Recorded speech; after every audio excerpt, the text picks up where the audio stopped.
রাত 11টা, বাসায় লোডশেডিং চলছে। সোহা নিজের রুমে মোমবাতি জ্বালিয়ে বসে আছে।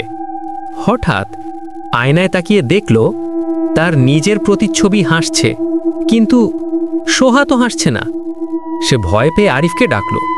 আরিফ এসে আয়না দেখে বলল, কিছুই তো নেই, তুই বাড়াবাড়ি করছিস। আরিফ রুম থেকে বের হয়ে যেতেই আয়নায় প্রতিচ্ছবি আবার নড়ল। এবার মুখ টেনে লম্বা করে ফিসফিস করল, আরিফকে ডাকিস না, এখন শুধু তুই আর আমি। সোহা চিৎকার করে দরজার দিকে দৌড় দিল।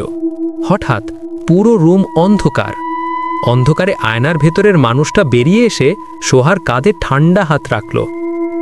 তোর প্রতিচ্ছবিটা তো অনেক দিন ধরে বাইরে আসতে চাইছিল। ঘরের দরজা ভেতর থেকে বন্ধ হয়ে গেল। আরিফ দৌড়ে এসে দরজা ভাঙল, কিন্তু রুমে পৌঁছে দেখল সোহা নেই। আয়নায় শুধু এক নতুন প্রতিচ্ছবি দাঁড়িয়ে আছে, যেটা সোহা নয়, কিন্তু তার মতোই দেখতে। আরিফ তাকাতেই প্রতিচ্ছবিটা বলল, ওই দিকটায় কেন তাকাচ্ছ? আমি তো এখানেই।